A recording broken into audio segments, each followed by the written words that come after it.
welcome. You're listening to the Leading Hope Podcast. My name is VJ Williams here with my friend and pastor Kevin Jack. Thank you for joining us, taking time out of your day to become a better leader. If you're new, welcome. We release a new episode every Wednesday morning. We would love for you to subscribe on your favorite podcast platform. Also share this with a friend on Facebook, Instagram, and YouTube, and rate and review. You can do that on Apple or Spotify. You won't believe how that helps get this in the hands of so many more leaders like you trying to get better like us every week. And visit leadinghope.online, get updates, find out more about the Leading Hope community. Today, Kevin, you have, this is 238.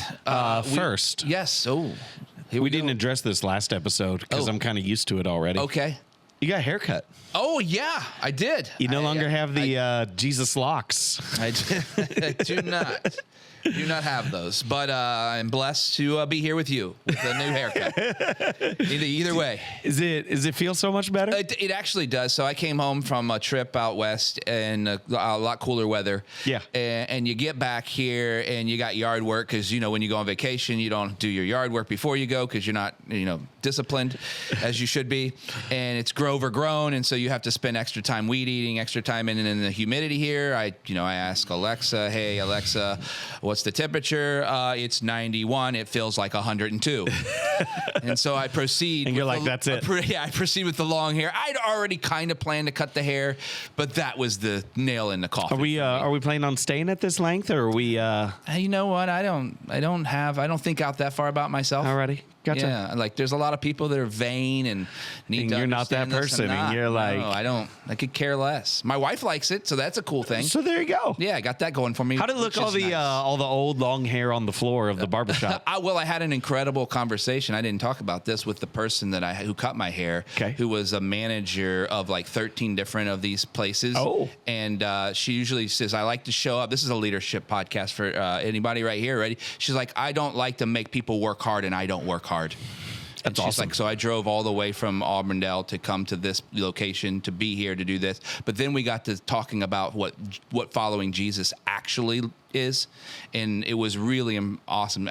Come to find out, she had went to Highland Park at one point. Oh, really? But now it goes to a church out there because it's so much closer to her house. But that her son was getting baptized this weekend coming up, and we got to pray over him right there. Oh, that's amazing! That whole thing, and everyone's like, "What's going on in this place? Why are these people praying about this son getting baptized?" I'm like, "It's kind of what we do." Yep. So it was cool. It was a cool story.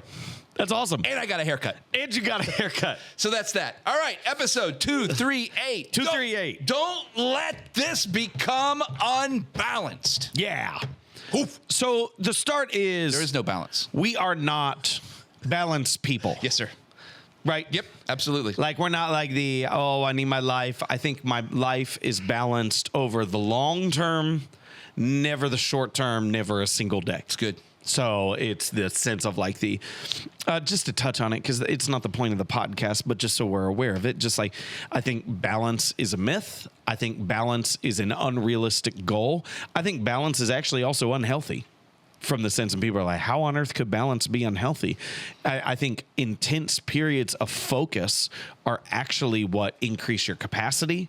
I think what increases your health. I think they're the things that make you happy. Yeah. To be really realistic. Yeah. And like a perfectly segmented day every single day, it gets routine. It gets boring. Now, that could be personality driven on that, but I don't want to go super further into that. Anything to add? No. Cool. Not for this episode. We've done that before. Go back and you can actually, did you know this on the website? You can go into the search bar. There's a little search bar once you're in an episode. Keep talking. You can type in balance, and it'll show all the episodes that we talked about balance. That's amazing. There you go. My favorite series, still to this date, that we've done has been the one on capacity. Yeah, that was really, that changed me. I mean, it changed the way I looked at balance. It changed the way I approached life and work life, all that thing. I didn't say balance. I must have said work life balance. I see. I stopped. I see. But that capacity series. Do you remember what the episode was? Nope. All right, you keep going. I'll remind people by the end. And now in the next part of this episode, I'm going to talk, and VJ's going to half listen. No, I'm not. I am not.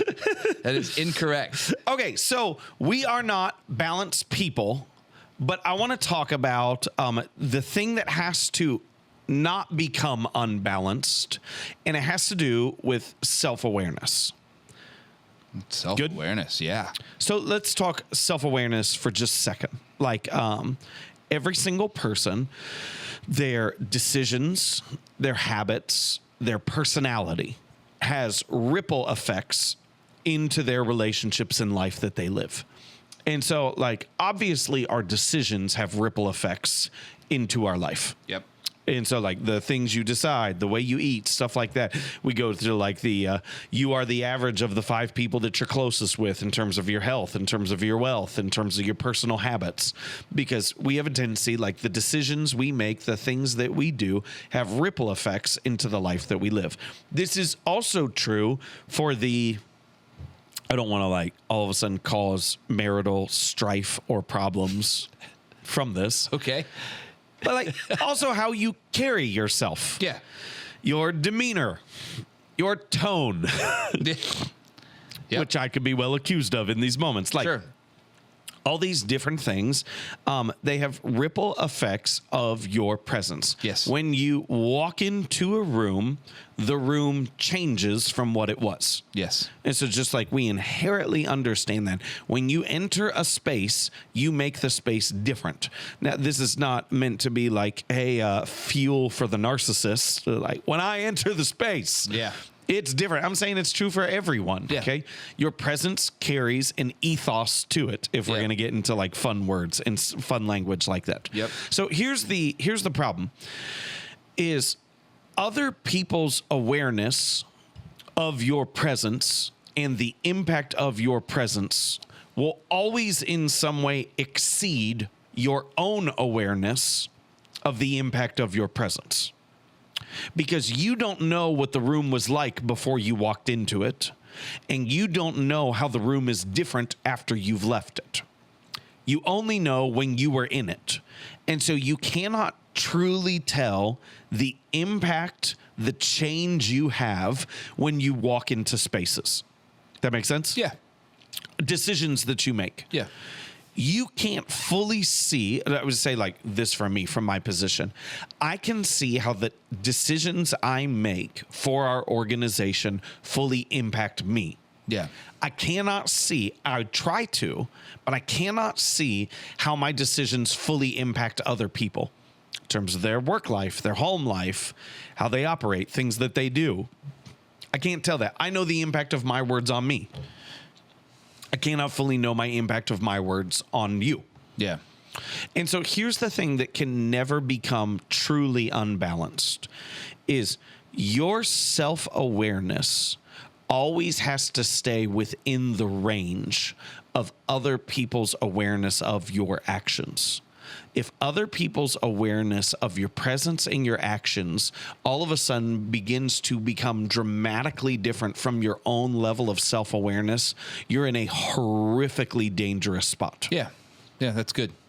And I think the problem is that we don't do a good job of deliberately cultivating self-awareness.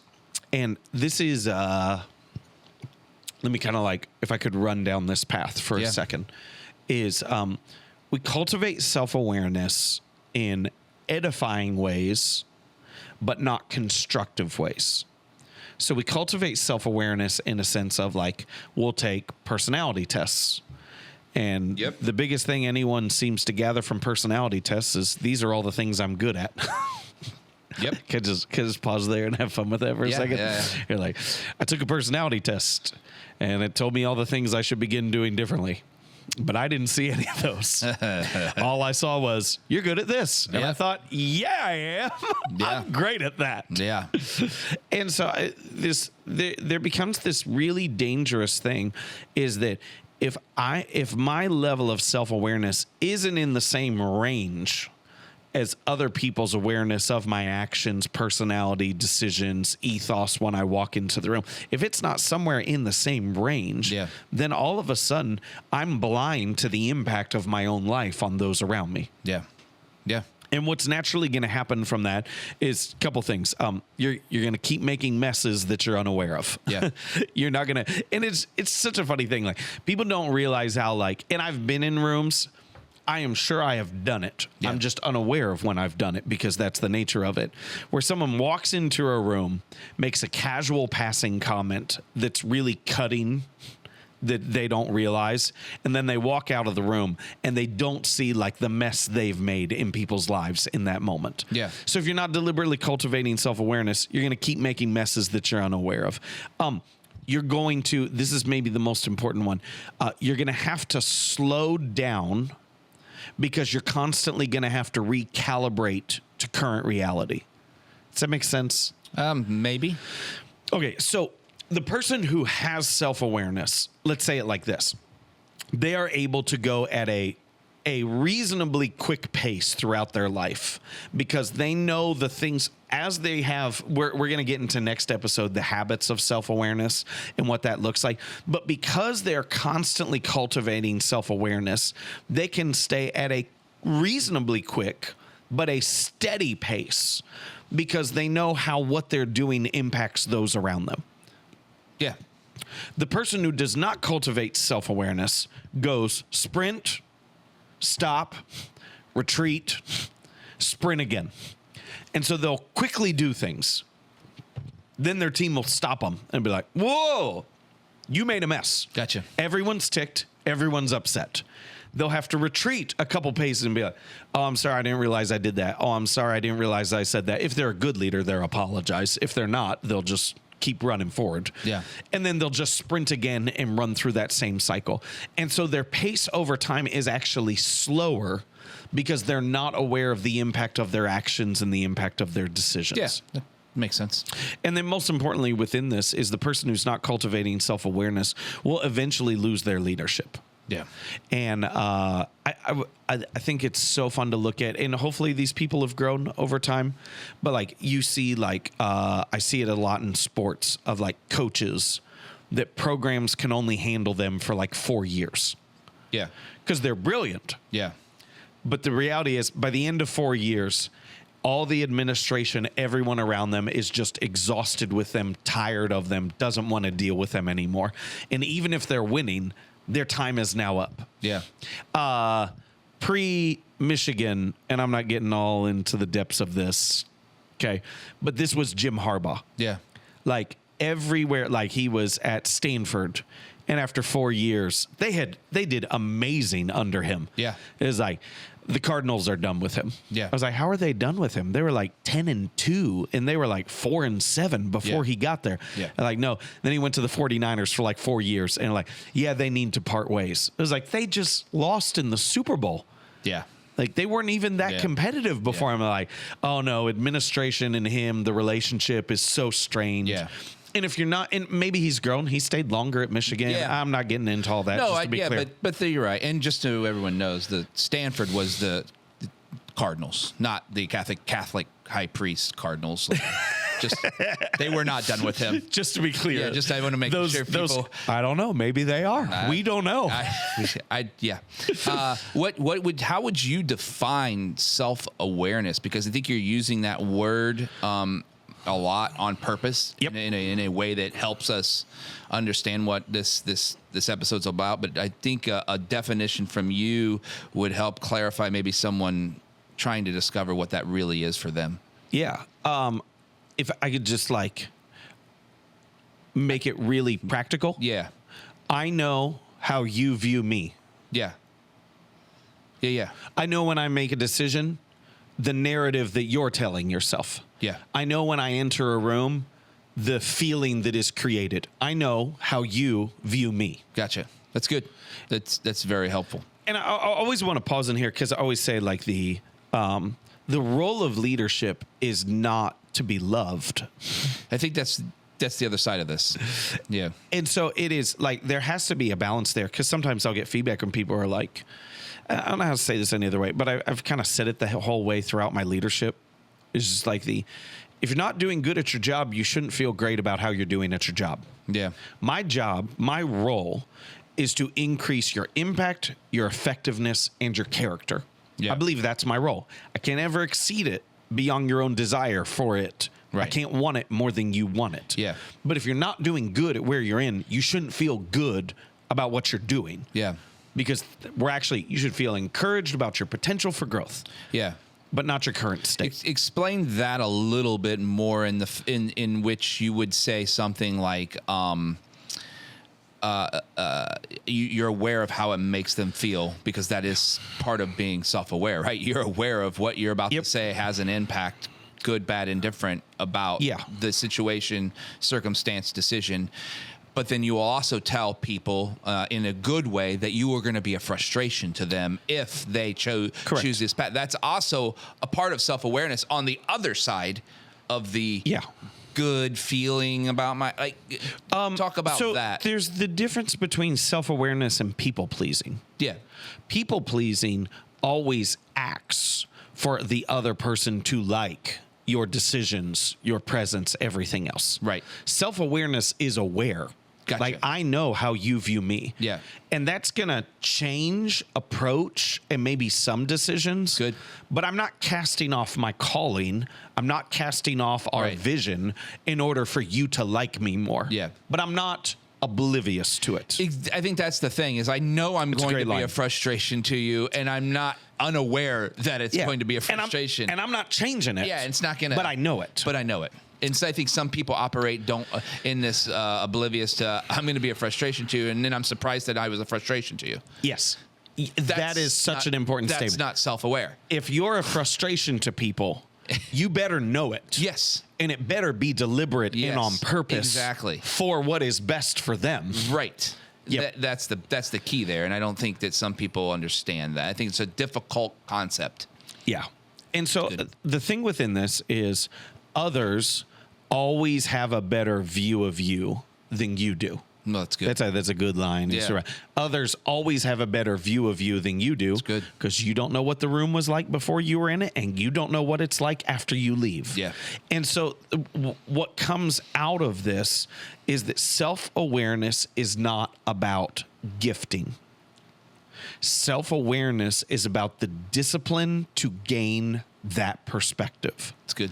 And so, like, I think we think like, oh, they're just inherently self-aware. And I think some people might have a natural more aptitude and bent towards it. But I would say the gifting that's in them is not self-awareness. The gift within them is more sympathy and empathy on that standard, because they naturally want to gain that perspective. Yeah. But the reality is that gifting is always rooted in habits, disciplines, in order to gain that perspective. Yeah. And so if you are not deliberately cultivating the discipline of self-awareness, first off, I want to give everybody, like, you don't get to say, well, I'm just not that self-aware. That's your problem. Yeah. You need to fix that. Yeah. You need to become more self-aware. Yeah. But there are ways in order for you to gain that. And if that becomes heavily unbalanced, where other people know what you're going to do, but you have no idea of the impact of your actions, what's going to happen is you're going to make a mess. It's going to slow you down.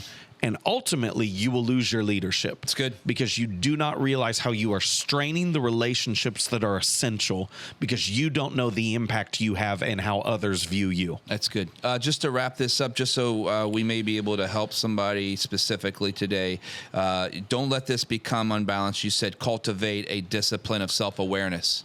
Is there another? That's what we're going to get into next episode.